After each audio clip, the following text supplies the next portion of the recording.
Welcome to Stay Sharp in Digital Engineering, the podcast that sharpens your understanding of digital innovation for products and manufacturing. In this episode, Jonathan Scott and I have in Fernando Valera from Visure Solutions as our guest expert to explore the intersection of PLM, ALM as an applications lifecycle management, and requirements engineering. We cover hardware and software integration, systems and engineering, MBSE, digital twins, and AI's role in transforming requirements management and product development. Let's jump in. Welcome back, everybody, to Stay Sharp in Digital Engineering, the podcast about all things digital related to products from engineering to manufacturing, service, and more. I am one of your hosts, Julianne Grant, and I am joined today by my co-host, Jonathan Scott. Hello, everybody. Hey, Jonathan. It's always good to see you. Yep. Good to be back. Another fun conversation. Yep. Indeed. So today we are talking about a very interesting topic. I don't know if we've covered this too much in the past, so we're looking forward to having this conversation. So we're talking about one of the great intersections of systems and domains that challenge a lot of product makers today. So which is how requirements, software, and hardware all come together. So most products today are cyber-physical, meaning they have mechanical, electrical, and software requirements. But it's tough to put that kind of complexity together without being purposeful about your requirements and how you validate and manage those requirements as you go. So how does this all fit together? And PLM and ALM and requirements engineering. So that's what the conversation is about today. And we have a special guest with us, Fernando Valera from Visure. Welcome, Fernando. Welcome, and thank you for having me. Yeah, we're really glad to have you here today. I think you're a perfect person for this conversation. Let me give you a little background on Fernando. He is part of the founding team of Visure Solutions and currently holds the position of Chief Technology Officer. He relocated to Silicon Valley in 2012, and he leads the development of innovative solutions for safety-critical and regulated environments, primarily in the space of requirements, test and risk management, and product development. And with more than 20 years experience in requirements management and entrepreneurship, he works closely with customers worldwide to solve the needs of complex product delivery. And more notably, I thought it was interesting, in 2010, he became a certified professional in requirements engineering, CPRE designation by the German International Requirements Engineering Board, which entitles him to provide CPRE trainings worldwide. So highly qualified for this conversation, and thanks for being here. Yeah, absolutely. So glad to have you, Fernando. And with that, I want to jump in, right? I just want to get right into this topic because it's a good one. Make me shut up. Yes. No. No, but I've got questions, right? And when we get you do. When we've got a guest like this, I've always got questions. So our audience is probably familiar with most of the systems and acronyms we're talking about, but maybe not all of them. So I just want to do a quick rundown to sort of set the stage. So, okay, Julianne mentioned PLM. PLM is Product Lifecycle Management, and that's the system that's often used to manage the data about hardware products, right? Ideally, through the product's full life, that's the lifecycle part, including from concept through design into manufacturing, service, and retirement. Okay, ALM, a lot of people, you can kind of think of that as an analog here, like it's application lifecycle management. So let me just differentiate there. There's some ambiguity. It's not asset lifecycle management. So those listening, if you're into the plant world, you may be confused. So we're talking about application lifecycle management here. But it's sort of an analog, right? It's the system that people are using to manage the data about software products, right? So if PLM's hardware, ALM's software, and ideally it's through the product's full life, including from concept again, through design, but not manufacturing, right? Development, testing, and support. So kind of a different life cycle, but nonetheless that full life. The third one I want to bring up that'll get us right into our first question is requirements engineering, or RE. It's the process of capturing, managing, and tracing requirements, and probably a bit more. But what can be confusing about this is that some PLM and ALM systems include functionality for RE. But many organizations, even those that have that functionality in their PLM or ALM system, still use separate requirements engineering tools. So that's some of what I think is worth talking about today. So first off, let me start there, Fernando, with those kind of definitions, laying that groundwork. How would you extend or shape or challenge even my definitions of those things in terms of what we're talking about? Yeah. Well, I think that was a perfect introduction to make it very clear for everybody what this PLM and ALM mean. Basically, those two areas, hardware and software, have worked as separate silos. And the teams have not collaborated that much together. So they've used different methods, techniques, and tools. Whereas at the beginning, the conception phase is where they have a common ground. And that's where the requirements engineering, systems engineering take place, and then they stem off. I would say that the main difference between both of them is the cadence that they have. So hardware is more stable, less releases, whereas software, it's just like the crazy guys running in circle with hands in the air, releasing versions, stressed out, So that requires a whole new set of needs in terms of requirements. Like, okay, what did we implement this week? It's like, oh, no, that was implemented the previous week, right? Where was this documented? So that took a lot of the tools to mature in terms of the requirements engineering process. So, let me stop you there for a second, Fernando, just to make sure the audience kind of has a conception of what you said. So I think it's a really important point you made. Those cycles are very different, right? In hardware, it might be, we're working on things, and at the end of a month or end of a quarter or even, 6-month period, we've got some iteration of what we're doing. Whereas on the software side, you're talking like, well, yeah, it's weeks, or a week or something like that. So it's that kind of cycle. And that's what's driven I think where you're headed next is there's some difference that you have to deal with when you are working at those different speeds. Exactly. So conceptually, it's always the same. Writing down what is it that we need to do, and then make sure that what you implemented is what we wanted. We're good, right? However, the processes that are being followed, especially when teams are implementing Agile, require the management to be done in a slightly different way. And that's when the different tools deviate in terms of functionality. So I would say that ALM tools take care of the whole software lifecycle, but it will depend on the type of process that you're following, the type of industry that you're following, the features that you will get in those tools. That's why it's kind of sometimes foggy, the term ALM. We all know that it's for software, but I've had conversations with PLM tools saying like, well, we've been looking around. So really, what is ALM? What does it include really, right? So requirements for sure, test management, risk management, traceability to the source code. So I would say that the requirements is a fundamental portion. It's the starting point for both of them.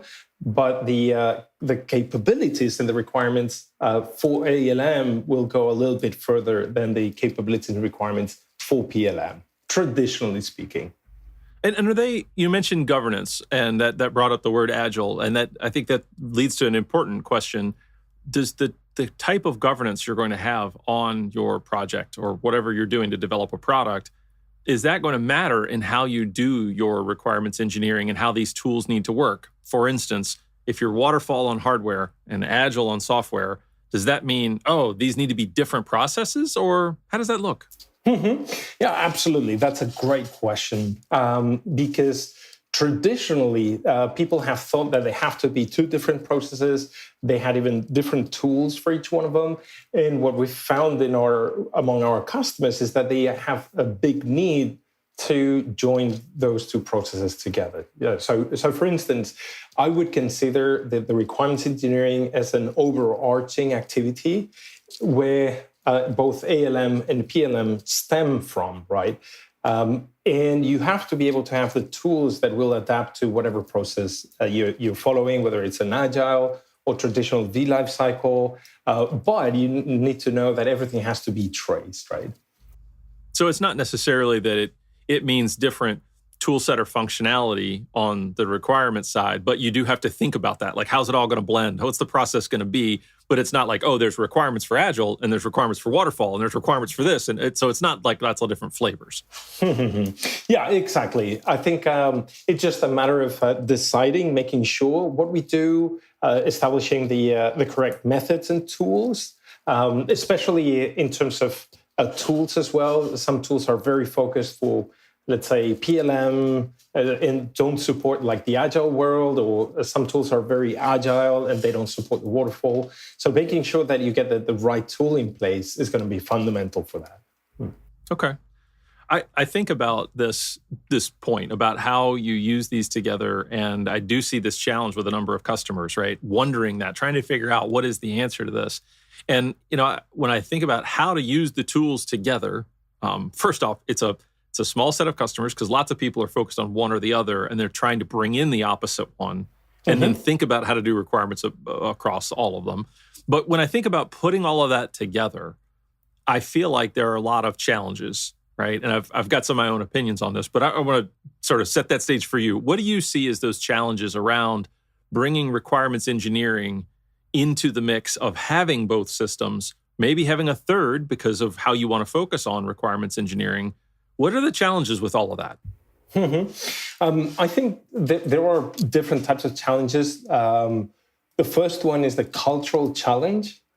So we can adopt tools, but making sure that people change the mindset of working from a product perspective, not from a silo, or you're not a hardware engineer. You're just enabling a portion of the product, right? People tend to think in their box, but there's still a small box of the system, right?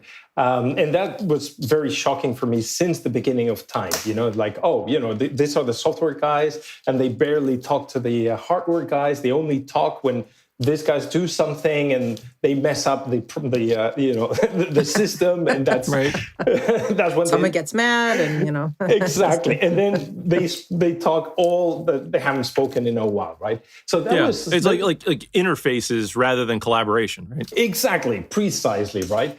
And so that struck me since the beginning of my career, right? So just as an example, we try to fill in that gap so that requirements can be used by all the teams, regardless of the type of system they're building, or the type of component they're building, hardware, software, or whatever else, right? So I think that mindset is one of them. Also, making sure that they're choosing their correct methodology and that they blend in all the methodologies. It's fine that you work on an agile, manner, because it's great, it's really cool, modern, and everybody loves it. But it's not for the sake of doing agile. You're, again, part of a bigger process. And perhaps from a product perspective, you cannot be delivering a product every 3 weeks, for instance. So somehow that software development has to align to a high level cadence of the product and the rest of the components, right? So you have to define a product process and then aligning those process components with that system process. That one makes a lot of sense to me, right? That there's sort of a hierarchy of process, right? At the product development level at the top, and then hardware and software could have their own cadence or process or whatever, but you have to think about how it all blends. Otherwise, you kind of end up with a mess and you're missing the overall schedule. Exactly. And I'm wondering, is there someone who helps lead that? Is a certain kind of person that helps lead that? Or is it the software that helps align that? So I would say that the biggest leaders in that sense have been the system engineers. It has been an underrated role for a long time, in the sense that software engineers or hardware engineers, the actual engineers, had a lot of saying in what the process would be. But I think system engineers is becoming a prominent role. And we will speak about other areas where I think the system engineers are taking a lead role or a leading role in there. But I think they would be the ones making sure that all this makes sense, right? All right, so that tees me up, Fernando, for a perfect question. Does. I've been itching to ask this one since the beginning, right? So we talked about PLM, we talked about ALM, and we understand that requirements engineering fit, right? That it fits in both. You have to think about that. Okay, so you brought up systems engineers. That makes me think about MBSE today, right? And model-based systems engineering, for those folks that aren't familiar with that term, right? This is a relatively new approach in systems engineering, last 10, 15, 20 years, something like that. But the idea is, we're putting things into models instead of documents to describe systems architectures. Of course, that's very closely related to requirements engineering and also closely related to software products and hardware products. So it fits right in the middle of that intersection we were just talking about with those challenges. So from your perspective, where does it fit into all this, particularly like in a systems framework? Does that MBSE, do those models belong in PLM or ALM or in requirements engineering, like RM tools? Or is it a fourth piece of this integration? Or, take me through your view on that. What do you see? So I would say it's again, at the requirements level, an overarching piece of the puzzle, right? The MBSE, the SE part of that word is fundamental systems engineering, right? It's model-based, but at the end of the day, it's systems engineering. It has been done through requirements in the past. So what this comes as is as a help to reduce the complexity of thousands and thousands of pages of requirements. So the DoD at some point said like, hey, it's crazy that we have thousands of pages that when we want to make changes, it takes months and months to analyze. So we have to reduce the complexity of this. And they said, okay, let's do models and let's see how this works out. The mixed experiences, it took a long time for it to pick up. And the reason is that models have traditionally been used in software extensively. But this is a completely different level because it's systems engineering, right? So not only software guys, but hardware guys had to all of a sudden understand the models. And they were like, well, what are we talking about here? I don't even understand this. And that created a little bit of a rejection. So now a lot more people are understanding the models. The standards are evolving. And the MBSE, and my latest experience, right? Because humanity tends to go from one extreme to the opposite extreme to end up getting somewhere in the middle, right? So at some point, everybody was like, we will be able to do everything with MBSE. The reality is that it has to be a combination between models and requirements. They coexist, and the result of both of them give way to ALM and PLM, right? And those models will eventually translate into the components, right? So I want to come back to something you said. I think you're touching on it right there at the end about how we swung one way and back to the middle. That initially, when you were answering my question, you said, when DoD looked at these thousands, tens of thousands of requirements, they said, look, something's got to make this easier, less complex. And MBSE can do that. How do you see that it does that, right? I mean, I see a connection that, well, when you have a model, suddenly you can start to do allocation, and that's sort of a compartmentalization. And that's how you get to reduce complexity, is what to deal with in the right context instead of being overwhelmed. But is it that, or is it something else? What did you mean by that reduced complexity? Mm-hmm. Yeah, very, very good question, because it's sometimes not clear, this aspect. It's actually very foggy, and I see many organizations thinking that MBSE is just using models, and it's beyond that. It's just making sure that the system itself is contemplated from different perspectives. Imagine, let's say a perspective is the performance of the system or the aerodynamics. And for the aerodynamics, you can imagine a diagram, right? Or if you're thinking about the design of a building, you will see like the 3D model. And nobody thinks about somebody typing in text what the building is going to look like, right? So the MBSE is basically providing a simplified view of let's say, a facet of the system or a perspective of the system that is very simple to understand. So first of all, the communication is one of them. And then the second one is the fact that we can articulate different perspectives at the same time. And then we can actually connect different perspectives. we also have to be very careful of not overusing them or underusing them. That's kind of like the hard part of it, right?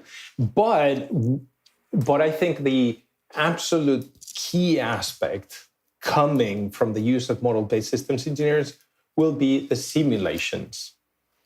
So articulating the models, whereas text in requirements didn't seem visible until we got AI. Right. Now that we have AI, we can actually take a text or a set of requirements that could act as a prompt and then simulate them. But up until this point, we were like, okay, we have models. We can kind of execute the models to do something, right? Yeah, I think that is an extremely powerful part of MBSE, to your point. There's sort of the static models of, okay, here's the model of the system, here's some behavioral elements of the model, right? And those connect back to requirements. And then we can get to the performance aspects with the parameterization part of MBSE and say, okay, let me do some calculations. But then it gets really interesting, to your point, when you take that parameterization and say, let me do simulation. Let me go outside of the model in the MBSE tool and get to a richer, I'll use the big word here, phenomenological model, right? Like, so some kind of scientific phenomenon, but those sorts of simulations, you plug it in and suddenly it's like, wow, now we've got something really interesting. So I get your point about those are all elements that mean you can take away some of the complexity of your 10,000 requirements by looking at them differently through that lens of MBSE. Exactly. And I think there's another shift in the market that has been driving this improvement, and has been the improvement of digitalization and the creation of digital twins. So in the past, in order to iterate in the hardware part, the cadence had to be much longer because you had a physical part and then you tried it and tested it, verified it, whatever. But right now, with the fact that we have digital twins, and to a certain extent, we can rely on them as representations of the real world, but in digital, we can actually improve or expedite the cadence of the hardware as well, or the mechanical pieces at least. So software has reached its limit in terms of cadence. Things are accelerating, but still, yes. I think the hardware will accelerate a lot more, and we'll get iterations much faster. And now the PLM world is facing the issues that the ALM world faced like 15, 20 years ago. It's like, oh, we have a lot more iterations. What do we do with all those changes? Oh man, but we have changes like on a weekly basis. What do we do with this? It's like, don't worry, we got you. We've sorted this out. We can do this. We've done it. Exactly, right? And I think the MBSE is tying all of this together in the sense that we can have a very complex world that we know is going to iterate much faster. So we somehow have it kind of all tied together and ready to make changes, see how they affect the system, et cetera, et cetera. I really like that observation you just made. And it's really interesting. It's taken me a minute to process it, but the point that digital twins on the hardware side are what is enabling a change of cadence that is what's going to bring the hardware and software worlds closer together in terms of cadence and process. Because, what was a physical prototyping process was a gating factor on that cadence. All right, that's starting to go away. The better the simulation gets, the better the digital twin gets, the faster you go. And now it's like software with continuous integration, continuous deployment. Like, all right, let's do that. So it becomes like digital twin DevOps is what's giving us that capability, right? Right. Exactly. And since the beginning of my career, I've tried to expand my knowledge into as many industries as possible. So, for instance, smart construction has been something that fascinated me since I worked in Silicon Valley, especially when, there was the Apple spaceship being built. Right. I was not involved, but I was kind of close enough to hear from people. And it was fascinating because the processes that were followed in there kind of resembled the ones in software and hardware, but they were kind of far apart. And in the past 20 years, I see how all of them end up converging. It's just a matter of time, a matter of time, cultural shift, people, getting over their old ways of doing things and overcoming them. It's like, we have to move faster. Even, in construction, there's lean construction to do agile in construction, right? That's a wild thought to me, agile in construction. But I get it. I get the point, and you're right. It is. There's a lot of it. They figured it out, but they figured it out their own way, Right. So we touched a little bit on AI, but I definitely don't want to leave that completely alone. Can you talk a little bit about what you're seeing, how AI is making an impact in this area of requirements management? I can just imagine it's accelerating everything in terms of how information gets shared. But what about is it driving requirements changes in your view? Mm-hmm. Absolutely, I think. I'm going to start by highlighting something that I read the other day, and it stuck with me because I thought it was very interesting. That applies to all technologies in the sense that we tend to overestimate the impact of new technology and overestimate the short-term effect of a new technology and underestimate the long-term effect of a new technology, right? That's interesting. Yeah. So with AI, it's happening the same. Everybody's like, we're going to have robots destroying humanity. Right. The jobs are all going to go away. We're going to be done. Terminator comes to life. Yeah. And then people are like, oh, wow, no more robots. We're good. So everything is the same, right? Yes. Like, no, not quite. Not quite. So what I'm seeing with AI is pretty much like from the shift of no internet to internet, or from typewriters to laptops and computers and things like that. Whereas now, absolutely every person has a laptop, right? And therefore, is expected to be at least, 100% more effective than if we only had a typewriter. Same thing with AI. So people will the majority of the people will keep their jobs, but they will have to be a lot more effective. So it started bottom up, and now we're seeing it top down. So organizations are like, okay, this team has to be at least 30% more effective, right? That's what our customers have transmitted us. It's like, okay, so every step of the process has to be at least 30% more effective. From the requirements perspective, we've seen that, or we think that it's going to be one of the areas that will be most impacted and most benefited by AI, because the nature of requirements is natural language, which is the foundation of AI, right?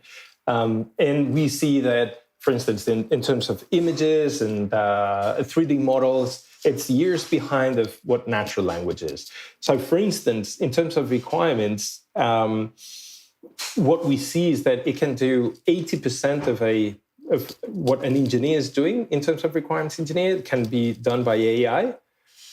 But the thing is that it's the 80% that is typically the low-hanging fruit, like copy and paste these requirements, trace these ones that I already know that should be traced, blah, blah, blah, blah, blah. All the part that is kind of boring. And then the engineers have to do like the really innovative part, which the AI is not going to do. So you have a lot more time to focus on, what am I going to do to solve this need that does not exist in the market, right?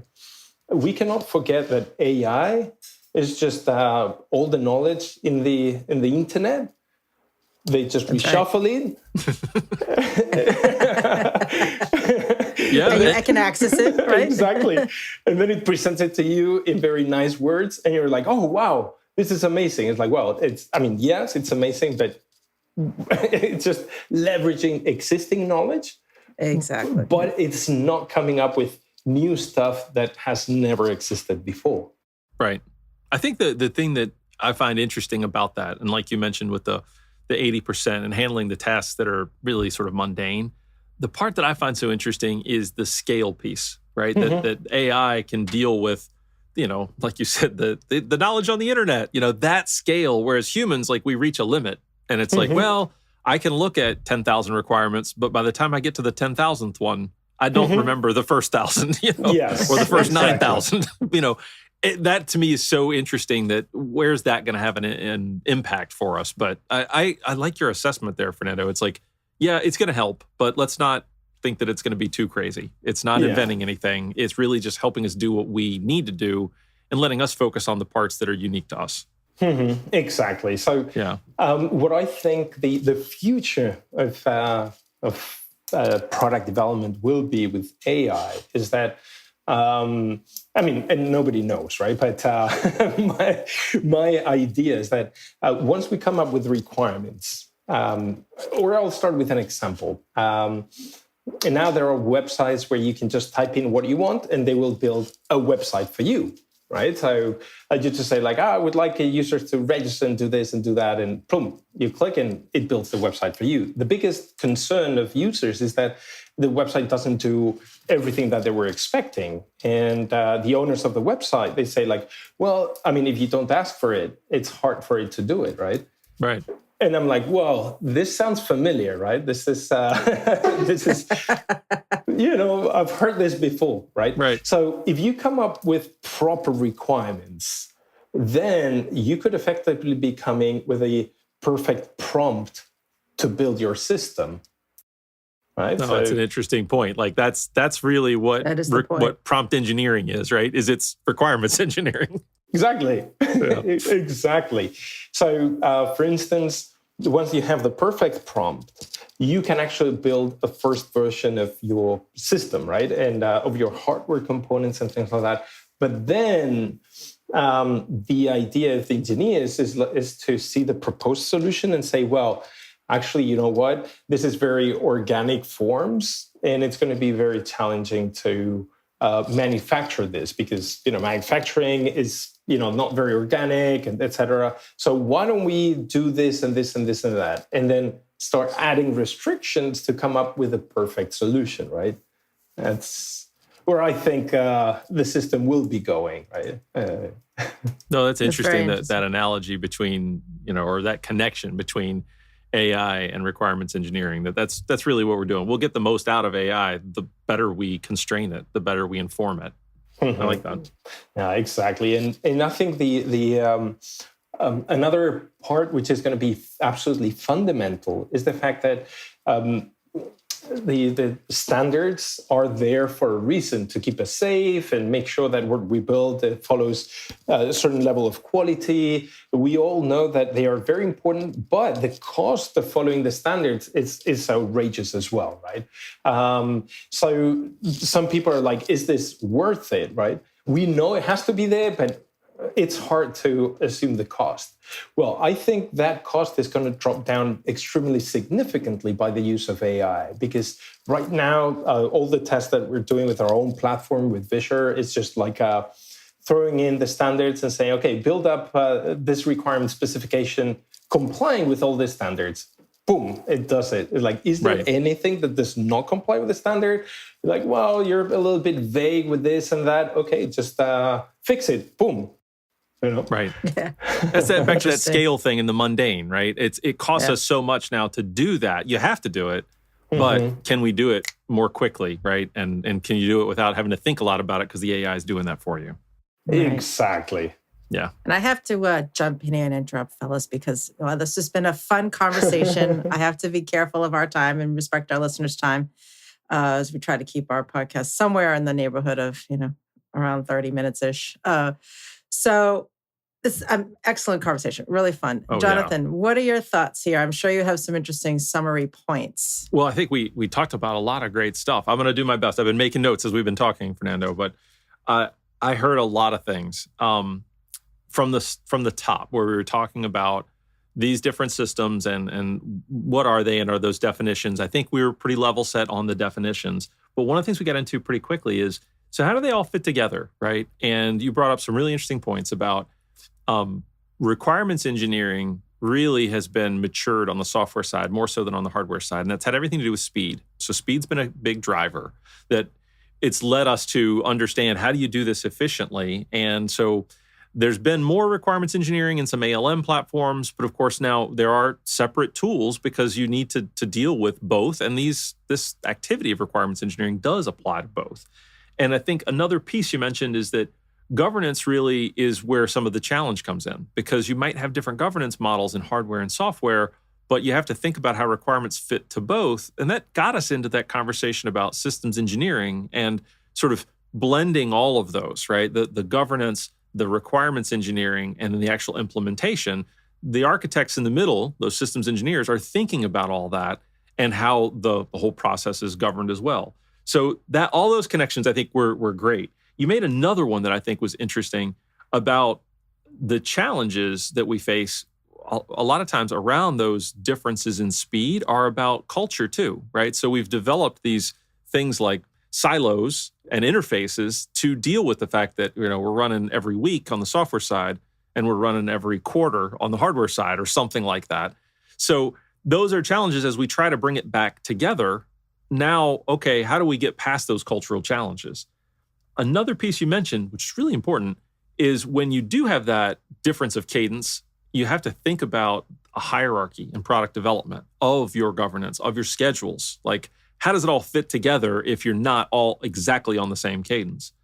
So I guess one more thing that I heard that I thought was really on point and interesting, the convergence of those cadences, that digital twin, and it's the digitalization on the hardware side of product development and digital twins that's going to drive that convergence. Suddenly now we can be closer to the same speed. And that's where I think PLM is seeing that need of, wait, the software world figured out requirements engineering and how this works. Maybe we need to bring that into what we're doing on the hardware side. So I think you really painted a great picture of today why things are separate, why they've evolved the way they have, and how we might be bringing them together as we move forward and what's driving that, so people can have that kind of outlook when they look at their combined cyber products. So last point I heard was on the AI front. Yeah, AI is going to have a lot of impact to requirements engineering, but really in a great way, taking a lot of the mundane away and letting us do things faster, do things more efficiently, and get to the really interesting work. So that's what I heard. I'm sure I missed some things that we talked about, though. Fernando, what did I miss, or what do you think we should share with the audience coming out of this conversation? No, I think it was a phenomenal summary. I think the ALM and the PLM worlds are merging together. Everybody's trying to figure out what is the best way of doing that. And the only thing that I would add is that every organization will have to figure out what does that mean within their organization that makes between ALM and PLM together, right? So there are a lot of people think about integrating those as well. You just click a button and that's it. But it's a mentality, systems engineering mentality. Companies like SpaceX have done a pretty good job at making sure that everybody's thinking from a systems perspective, not just hardware or software. And that means that every step of the way is integrated, right? So, we have the billing of materials, but then we have the software billing of materials, right? As something that will become more important. So there are multiple different levels of integration. And you just reminded me of something that I did not summarize that I should have, that you added in today that I think was really important. And that's, okay, RE, ALM, PLM, don't forget MBSE, right? Yeah. Because systems engineering, we mentioned that it fits amidst all of them, but it's now really a key piece of that digital puzzle. And it fits into those three. It's kind of that fourth piece we need to think about as we bring them all together. Yes, correct. And it's very exciting to see all these changes, right? Absolutely. Be part of them. And the last thing that I wanted to mention is well, I think we're heading towards the end. I would like to thank you for hosting this phenomenal, super interesting chapter. I think everybody is super in tune with this ALM, PLM world integration, and thank you both of you for hosting me. Yeah, thanks so absolutely. much for being here. We love having you as a guest, and we'd like to keep the door open for you to come back another time. I'm sure there'd be more interesting conversations we could have. Absolutely. Absolutely, yeah. Yeah, that'd be great. That'd be great. Like how AI took over the world and we couldn't know. Yes, we could. How we missed it on this podcast. Exactly. That's great. Well, I appreciate everybody's time. Jonathan, thank you. And Fernando, thank you. This has been fantastic. And to our listeners, if you have any questions for Fernando, please put them on the post or just leave us a comment. We'd love to hear from you. And please make sure to give a like to this episode if you enjoyed it. And with that, we are going to close out today's episode. But as always, we ask you to stay sharp. Thanks, everybody. Have a good day, everybody. Thank you, everybody. Thanks for being here and listening to this episode of Stay Sharp with Razorleaf. If you like this podcast, please be sure to hit the like button and subscribe to our podcast on your favorite podcast platform or watch us on YouTube. If you have any questions for Fernando, please leave us a comment on our post or just send us an email at podcast@razorleaf.com. Until next time, everybody, stay sharp.